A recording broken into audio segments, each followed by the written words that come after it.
सोबत असेल जाणीव। रोखोक बातम्यांसाठी पाहत राहा जाणीव मराठी। होऊ द्या जाणीव। लाईक करा, शेअर करा आणि सबस्क्राईब करा आपल्या हक्काचे चॅनल जाणीव मराठी।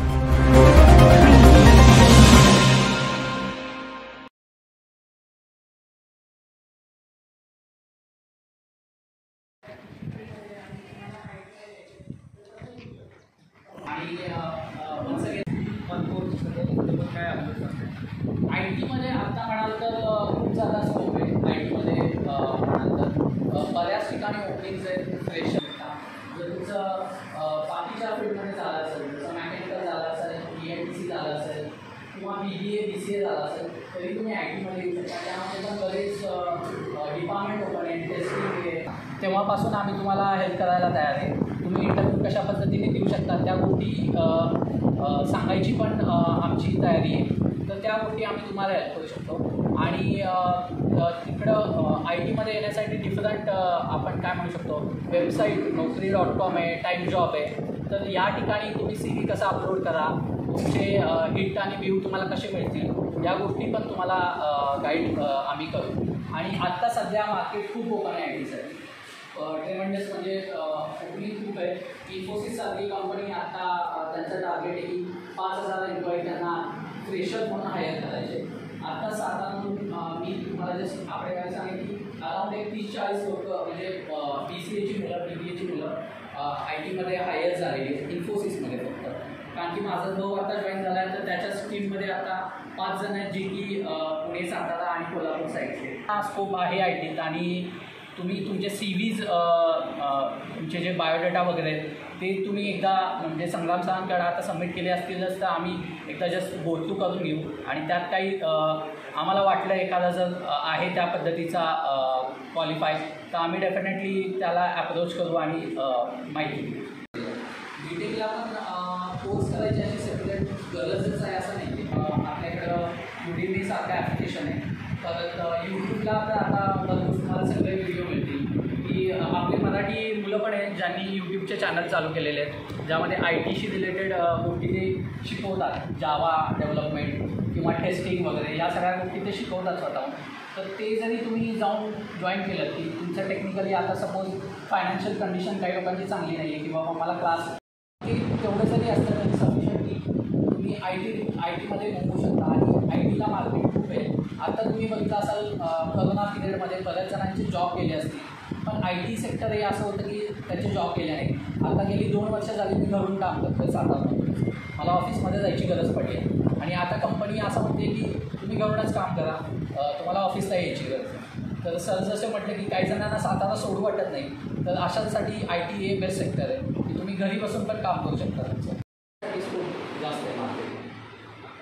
आणि BA साठी बिझनेस ॲनालिस्ट, जसं आता कॉमर्सचे काही मुलं असतील ज्यांचं बँकिंग सेक्टरमध्ये झालेलं आहे कॉमर्स, तर त्यांना पण IT मध्ये स्कोप आहे। मग तुम्ही म्हणाल IT मध्ये त्यांचं काम काय आहे, तर तुम्हाला प्रोसेस माहिती असते की सपोज आज चेक तुम्ही इथं दिला बँकेत, तर तो प्रोसेस कसा होतो, मग त्याच्यासाठी प्रोसेस लिहिली जाते की बाबा इथून ही प्रोसेस होते। मग त्याच्यावरती लॉजिक लिहिलं जातं, कोड लिहिला जातो। मग त्याच्यावरती सॉफ्टवेअर तयार होतं आणि त्याच्यातनं प्रोसेस म्हणजे ॲक्च्युअल सॉफ्टवेअर बनवलं जातं। तर BA म्हणून जो रोल येतो बिझनेस ॲनालिस्ट, तर त्याला ॲक्च्युअल फंक्शनॅलिटी माहिती असते की बाबा बँकेचं वर्क कसं होतं आहे। तर कॉमर्सवाल्यांसाठी पण स्कोप खूप आहे। आणि MBA वाले जे आहेत, तर त्यांनी जर MBA मध्ये जर IT डिपार्टमेंट सिलेक्ट केलं असेल, तर त्याच्यासाठी मॅनेजर म्हणून त्यांना as a operation manager, project manager या गोष्टींसाठी पण त्यांना तिथं स्कोप आहे IT मध्ये। बऱ्याच गोष्टी फेक एक्सपिरियन्सने होतात। आता साऊथ साईडला तुम्ही बघाल IT मध्ये सगळे साऊथ इंडियन भरलेले, तर ते कशामुळे होतात, तर फेक एक्सपिरियन्स दाखवतात ते, पण त्यांच्याकडे नॉलेज पण असतं आणि त्यांच्याकडे कम्युनिकेशन स्किल असतं। आपण कुठं मागं पडतो की आपल्याकडे कॉन्फिडन्स, कम्युनिकेशन स्किल बऱ्यापैकी मागं राहतात, इंग्लिश बोलणं वगैरे हे आपलं थोडंसं मागं राहतं, त्याच्यामुळं आपण थोडंसं मागं पडतो। फेक एक्सपिरियन्सचा जसा तू म्हटलास की तसंही आपण म्हणजे एखादा एक्सपिरियन्स दाखवू शकतो 1-2 वर्षाचा, पण 2-4 वर्षापेक्षा जास्त एक्सपिरियन्स तू दाखवू शकत नाहीस। यांच्यामध्ये आणि ह्या स्टुडंटच्या मध्ये कुठेतरी कोऑर्डिनेशन करायचं काम आम्ही करतोय। पण असं लक्षात आलं की क्वालिफिकेशन आणि सगळ्यामध्ये ह्या सगळ्या लोकांना काय होतं, प्रत्येकाचं स्किल वेगळं होतं। आमच्या महिलांचं नाही जे आहे त्यांची थोडी रिक्वायरमेंट वेगळी आहे। काही लोक 12वी नंतर काही शिक्षणानंतर त्यांना पुढे नाही जातात, तो आपण जे ग्रॅज्युएट्स आहेत त्यांच्यासाठी काय संधी आहे ते थोडंसं आपण मार्गदर्शन करा. जेव्हा आपण स्वतः ती गोष्ट करतो तेव्हा आपल्याला गोष्टी कळतात. दोन गोष्टी असतात की आपण जेव्हा एखादी गोष्ट ऐकतो म्हणजे ती गोष्ट थोडक्यात थेरोटिकली जाते की बाबा हां अशा गोष्टी असतात असं असतं. पण जेव्हा प्रॅक्टिकली तो माणूस जेव्हा करतो तेव्हा विषय की बाबा हां माझं ग्रॅज्युएशन झालं नाही तर 10वी 12वी झाली की मला काय केलं पाहिजे की भरपूर ऑप्शन असतात. जेव्हा मला कुठे 12वीनंतर मला इंजिनिअरिंग ॲडमिशन घ्यायचं. काही मुलं प्रत्येक क्षेत्रावर वेगळ्या ठिकाणी जातात. पण गोष्ट अशी असते की प्रॉपर गायडन्स भेटलं पाहिजे. आता फॉर एक्झाम्पल आता आम्ही काही IT मध्ये काम करतो तर त्यामध्ये ते क्षेत्र कसं आहे की ह्या गोष्टींमध्ये की हां एखादा आम्ही एज्युकेशन घेतल्यानंतर कंपनीमध्ये जॉईन झालं तर तो एक्सपिरियन्स म्हणजे वेगवेगळ्या प्रकारचा असतो. एकदा तुम्ही एखाद्या क्षेत्रात तुम्ही काम करताय की आता समजा असं एक्झाम्पल धरा की मी माझं ग्रॅज्युएशन कंप्लीट झालं तर मला 12वी कंप्लीट झाली म्हणजे इंजिनिअरिंग मला करायची. इंजिनिअरिंग केल्यानंतर की जो नंतर तुमची इंटरव्ह्यू प्रोसेस स्टार्ट होती. रोजगाराचा पाठा 100% विकसित होतो. याच्या ॲक्च्युअली निश्चितपणे आहे. फक्त याच्यामध्ये फ्लेक्झिबल थोडे रूम असते हे निश्चितपणे इथे करू शकतात. BBTचं प्लॅटफॉर्म जर बघितलं तर आमच्याकडचा नाशिकचा जो भाग आहे नाशिकच्या भागामधून हाऊसकीपर म्हणून जॉईन झालेले लोक आहेत ॲज अ GM म्हणून आता काम करतात. त्यांनी स्वतःला प्रूव्ह करून दाखवलेलं आहे. एज्युकेशन आहे प्लस स्किल्ड आहे. हा जर बेस असेल तर तो माणूस त्या लेवलला जाऊ शकतो. हा प्लॅटफॉर्म फक्त आपल्याकडे मिळतो. त्या गोष्टीचा आपल्याला अभिमान नाही आहे. मी म्हणतो की सातारची मुलं त्यांना बाहेर पडायला तयार नाही. मी स्वतः 9 वर्ष बाहेर नोकरी केली आहे. 9 वर्षांनी मी बघून घेतलं की मला सातारा हवं आहे. आज 14 वर्ष होतं ते मला. पण आपल्याकडचा एक कंपनीचा मोठेपणा सांगायचा झाला तर कंपनी ज्या काय झोनमध्ये काम करते ॲब्रॉड ही कंपनी काम करते पण प्रत्येक ठिकाणी हा सातारकरच लीड करतो. नॉर्थमध्ये पण सातारकर लीड करतो. साऊथमध्ये सातारकर लीड करतो. म्हणजे सातारकरांना एक प्रकर्षाला प्राधान्य दिलं जातं. आपल्या लोकांचा कसा विश्वास हा भेदभाव नाही पण एक प्रेम आहे. आपण जसं म्हणतो की संघटना मला लोक संघटनाने उद्या 2 कॅन्डिडेट पाठवले आणि एक विश्वासार्हता माझ्यावरती जास्तीची आहे. आता दादांच्या माध्यमातून प्लॅटफॉर्म करतो. दादा मला जेव्हा सांगतात की 2 मुलं की माझ्या विश्वासात आहे. आम्ही परवा सुद्धा बोललो की वॉकिंग असताना दादाच्या सोबत दोघांना सांगितलं तुम्ही जाऊन जॉईन करा. असं मुलं मागे यायची नाही आलीच नाही. जो सेगमेंट त्यांना सांगितलं गेलं होतं त्या सेगमेंटला तुम्हाला काम करायचं तिथला एकही सेगमेंट असं नाही कारण त्या सेगमेंटला त्या स्टेशनवर स्वतः चेअरमन साहेब पोहोचतात. आज तिथला एकही मुलगा नाही आहे की तो तिथंच काम करतो. 6 महिने काम केलं तो हायर केल्या बाजूला घेतलं गेलं त्याला. तो ज्यामध्ये स्पेशलिटी आहे जसं की माझी स्पेशलिटी अकाउंट होती पण त्या डिपार्टमेंटमध्ये आता कामच करत नाही कारण मला मल्टीटास्किंग ठेवलेलं आहे. आता जर उद्या मी स्वतःला जर बाहेर जाऊन चेक करतो आहे त्या 5 डिपार्टमेंट कुठल्या डिपार्टमेंटला मी काम करू शकतो. मला कोणी आता विचारलं नाही की तुला एक्सपिरियन्स काय कारण माझा एक्सपिरियन्स सांगताना मी असं स्टेशन सोडणार त्या स्टेशनला मी काम करू शकतो. हे फक्त या कंपनीमध्येच होतं.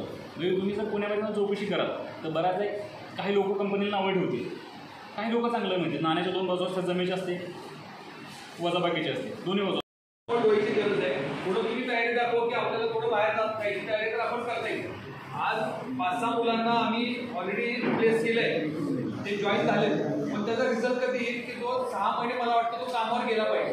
त्याला पगार व्यवस्थित मिळाला पाहिजे मग आपल्याला करता येईल. एखादा जॉब फेअर घेऊन राजकीय मी जर उत्तर द्यायचं असेल तर मी तुम्हाला सांगतो एखादा जॉब फेअर घेऊन आपल्याला तुम्हाला ज्या त्यावेळेस तिथले इथं इन्शुरन्सवाले इकडं तिकडं बाकीचे तुम्हाला हे ऑफर लेटर देता आले असते पण ते न करता शेवटच्या माणसापर्यंत हे सगळं गेलं पाहिजे आणि येणाऱ्या प्रत्येक माणसाला त्याचं समाधान झालं पाहिजे. पण मी एकटा समाधान आम्ही सगळे टीम म्हणून समाधान तुमचं करू शकणार नाही.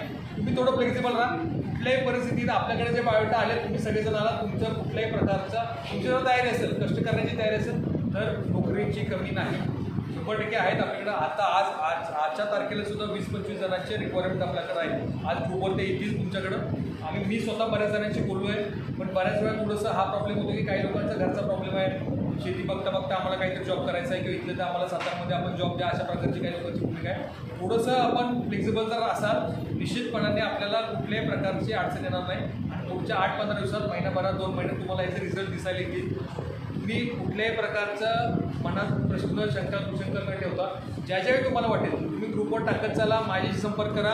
या सगळ्या टीमचे कन्सल्टंट टीम आपण सगळी बरोबर आहेत आणि आपल्याला कुठल्याही प्रकारची अडचण येणार नाही. कुठल्याही परिस्थितीमध्ये आपल्याला हे काम करायचं आहे आणि काही लोकांना उद्योगासाठी सुद्धा काही मार्गदर्शन अपेक्षित असेल. काही बँकेची लोन असतील काही महिला स्पेशली मी त्यांना सांगतो तुम्हाला घरगुती काही व्यवसाय करायचे असतील आणि तुम्हाला असं वाटतं की बाबा बँकेचं लोन होत नाही काही स्कीम्स माहीत नाही तर तुम्हाला पूर्ण आम्ही गाईड करू. इथपर्यंत येऊ. वेळ पडली सगळ्यांना आपण सगळ्यांसमोर जाऊन त्याच्या गोष्टी आपण क्लिअर करू.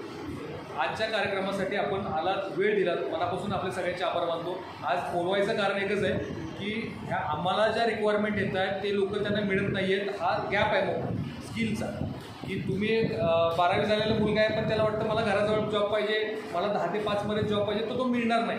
थोडंसं आपण फ्लेक्झिबल झालं पाहिजे.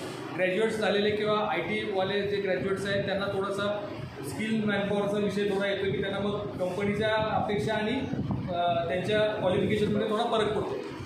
माझं म्हणण्याचा उद्देश एक आहे, आपण ह्या दोन्हीतला कुठंतरी मध्य आपल्याला काढायचं आहे. ज्या संधी आपल्याकडे सध्या अवेलेबल आहेत ते तुमच्यासमोर आम्ही ठेवू. तुम्ही थोडंसं पुढे या, आपण थोडा एक्सपिरियन्स घ्या आणि चांगल्या संधी मिळेपर्यंत शेवटपर्यंत आम्ही तुमच्याबरोबर आहोत. जे लागेल ते मदत आम्ही तुमच्याबरोबर आहोत. नक्की करू. थँक्यू. आपलं एक मला बोलायचं आहे 20% ज्यांना वाटतं की मला बाहेर शिकायचं किंवा काय करायचं तर त्यासाठी टेक्निकल टीम आमची रेडी आहे. ही ITचीच नाही, मेकॅनिकलची पण आहे, इलेक्ट्रॉनिकची पण आहे, सगळ्यांची पण. आणि दुसरी गोष्ट तुम्ही फेक एक्सपिरियन्सचं बोलला त्याचा मग तुम्हाला त्या लेवलला डेव्हलप करायला लागेल की बाबा 3 वर्षाचा तुमचा तर एक्सपिरियन्स पाहिजे. आणि आम्ही इंटरव्ह्यू घेतो, आम्हाला 2 मिनिटात कळतं कोण किती लेवलचं. त्यामुळं शक्यतो फेक एक्सपिरियन्स टाळा, कारण आम्ही स्वतः घेताना हैदराबाद साऊथची घेतो नसेल, कारण आम्हाला माहिती आहे ही सगळं फेक लावणार. त्यामुळं ही गोष्ट टाळा, कारण आपलं नाव खराब होतं. जसं आता ITमध्ये बँगलोर हैदराबाद म्हणलं ना, आम्ही पहिल्यांदा हात जोडतो. असं गोष्ट काय मला शंका असे काय असेल जरा मार्गदर्शन बॉल आपण शकतो. खासदार श्रीमंत छत्रपती उदयनराजे भोसले मित्रसमूह बिलासपूर आणि गोळीबार मैदान या भागातील आमच्या सगळ्या मित्रसमूहाच्या वतीनं त्यांच्याकडे बरेच वेळा एम्प्लॉयमेंटसाठी रोजगाराच्या संधीसाठी अनेक जण त्यांना भेटत होते. गेल्या 5-6 महिन्यापासून ह्या सगळ्या रिक्वायरमेंट येत होत्या. पण एक रोजगार समन्वय केंद्र सुरू करावं अशा सगळ्यांच्या आमच्या मनामध्ये आलं आणि रोजगार समन्वय केंद्राच्या माध्यमातून रोजगाराच्या काय काय संधी आपल्याकडे उपलब्ध होऊ शकतात यासाठी आम्ही बायोडाटा सगळ्यांचे मागवले होते. त्यानुसार अनेक बायोडाटे आपल्या ऑफिसमध्ये आले, अर्ज आमच्याकडनं भरून आम्ही सगळ्यांच्याकडनं भरून घेतले. त्यांच्या क्वालिफिकेशननुसार त्यांना रोजच्या रिक्वायरमेंट आम्ही पाठवत असतो. पण एक ह्याच्या सगळ्या माध्यमातून लक्षात असं आलं की क्वालिफिकेशन कॅन्डिडेटच्या अपेक्षा आणि कंपनीच्या अपेक्षा यामध्ये थोडी तफावत येते आहे. मग म्हणून एक मार्केटचा रिसर्च असणारी लोकं काही ज्यांचा एक्सपिरियन्स चांगला आहे, जे टेक्निकलमध्ये हुशार आहेत, अशा 4-5 एक्सपर्टीजना आम्ही या ठिकाणी आज इन्व्हाइट केलं होतं. आणि एक थोडक्यात एक छोटीशी एक घरगुती जसा आपण एक छोटेखानी कार्यशाळा या ठिकाणी आपण आयोजित केली. त्या कार्यशाळेमध्ये अनेक मान्यवरांनी IT इंडस्ट्रीपासून अनस्किल ज्याला आपण कुशल अकुशल आणि ITचे जे काही आपले रिक्वायरमेंट आहे त्यामध्ये काय कोणकोणत्या कोर्सेसची अपेक्षा आहे आणि कशा पद्धतीनं या कॅन्डिडेटनी मोल्ड व्हायची आवश्यकता आहे. मोल्ड म्हणजे या अर्थाने की या सगळ्या अर्जामध्ये एक लक्षात आलं की 80% मुलांचे असे म्हणणं होतं की आम्हाला साताऱ्याच्या आसपासच जॉब द्या आणि लगेच काय बाहेर आम्हाला नको जायला, कदाचित त्यांच्या घरगुती काही अडचणी असतील, आईवडिलांच्या बाकीच्या अडचणी असतील, बाकी शेतीवाडी कोणाची जवळ असेल, ह्या सगळ्याचा विचार करता आम्ही सगळ्यांना म्हणलं की आज कार्यशाळेच्या निमित्तानं त्यांना थोडा क्लिअरच दिला की कशा पद्धतीचे रिक्वायरमेंट मार्केटमध्ये आहेत, उद्योगांच्या काय अपेक्षा आहेत आणि ज्या आपल्याकडे रिक्वायरमेंट येत आहेत त्या कशा पद्धतीच्या आहेत आणि आपण काय प्रकारचं नॉलेज त्यासाठी अपेक्षित करतो. अतिशय चांगला रिस्पॉन्स मिळाला. काही प्रश्न उत्तराचा कार्यक्रम पण झाला. त्यांच्या मनातल्या काही शंका होत्या, प्रश्न होते ते या एक्सपर्टीजनं त्यांनी विचारले, त्यांनी त्यांना मार्गदर्शन केलं. आता इथून पुढचा असा कार्यक्रम आमचा आहे. आता या 31 मेपर्यंत त्याची डेडलाईन होती. 31 तारखेपासून आजच्या 15 तारखेपर्यंत जवळजवळ 10-15 मुलांना आम्ही काही ठिकाणी प्लेसमेंटसाठी पाठवलेलं आहे. त्यातल्या 4-5 मुलांनी जॉईन पण केलं.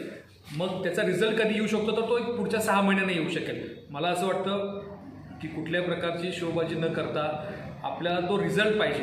रिझल्ट जर द्यायचा असेल तर त्याला थोडासा वेळ आपल्याला वाट बघावी लागेल. याचं कारण असं की आज जॉईन केलं म्हणून लगेच काय त्याचं पुढचं सगळं पूर्ण फायनल हे डिसिजन झालं असं म्हणता येणार नाही. तर त्या डिसिजनमधनं तो तिथं कसा रुळतो आहे, त्याला नॉलेज किती आहे आणि कशा पद्धतीने त्याचा जॉब कायमस्वरूपी त्या तिथे टिकेल ह्याचं सगळ्याची आपल्याला वाट बघावी लागेल. पुढच्या 6 महिन्यानंतर या सगळ्या गोष्टी क्लिअर होतील. पण या माध्यमातून मी आपल्याला आश्वस्त करू इच्छितो की हे जे बायोडाटा आपल्याकडे आलेले आहेत हा एक पायलट प्रोजेक्ट आहे. ह्या प्रभागाचाच विचार आम्ही यात केलेला नाही. आसपासच्या मुलांनी आमच्याकडे बायोडाटे दिले होते, त्यांचे प्रोफाईल आमच्याकडे आलेले आहेत आणि रोजचा रोजगार समाचारसारखा आपल्याकडून काही त्यांना जाणार नाही. ज्या कंपन्यांबद्दल आम्हाला ॲश्युरन्स असेल, जे काम ते योग्य पद्धतीने देऊ शकतील, या कुठेही यांची पिळवणूक होणार नाही आणि कुठल्याही प्रकारचं चुकीचं याचा अर्थ असा आहे की PF PSI ज्या काही गव्हर्नमेंटच्या गाईडलाईन्सप्रमाणे ज्या कंपन्या काम करतात त्याच कंपन्यांमध्ये त्यांची प्लेसमेंट करण्यासाठी आम्ही प्रयत्नशील आहोत. अगदी ड्रायव्हरपासून ग्रॅज्युएट्सपर्यंत सगळ्यांसाठी आपल्याकडं जॉबची, जसं मगाशी आपल्याकडं आपणही तुम्ही सगळेजण या माध्यमातून ऐकाल की सगळ्यांनी सांगितलं की प्रचंड रिक्वायरमेंट आहे, पण कॅन्डिडेटचे क्वालिफिकेशन, अपेक्षा आणि कंपनीची असणारे रिक्वायरमेंट याच्यामध्ये थोडी तफावत आढळते आहे. पण बऱ्यापैकी आता त्यांच्या मनामध्ये बरेचसे प्रश्न क्लिअर झालेले आहेत. इथून पुढच्या काळामध्ये त्यांच्यासाठी हे काय 15 दिवसाचा 1 महिन्याचा हा कार्यक्रम नाही. पुढची जोपर्यंत हे सगळी प्रक्रिया पूर्ण होत नाही, त्यांचं समाधान होत नाही, त्यांच्या अपेक्षेप्रमाणे जॉब मिळत नाही, तोवर ही प्रक्रिया थांबणार नाही. कुठल्याही परिस्थितीमध्ये या मुलांच्या रोजगाराचा प्रश्न छत्रपती उदयनराजे भोसले यांच्या मार्गदर्शनाखाली हा प्रश्न सोडवल्याशिवाय आम्ही थांबणार नाही. आश्वस्त करू इच्छितो की कुठल्याही प्रकारचं स्टंटबाजी न करता, हा काय राजकीय विषय नाही आहे, हा पोटापाण्याचा प्रश्न आहे आणि आपल्या सामाजिक बांधिलकीतून आपण निश्चितपणाने या सगळ्या गोष्टी करण्याची गरज आहे. सातारकर म्हणून पुन्हा एकदा तुमच्याकडे काय रिक्वायरमेंट असतील ते आमच्याकडे पोचवा. आमच्याकडे काय कॅन्डिडेट्स आहेत ते तुमच्यापर्यंत योग्य पद्धतीने पोचवू आणि चांगलं काम आपल्या हातून घडावं. एक सामाजिक बांधिलकी जबाबदारीतून हे सगळं काम आपण करू.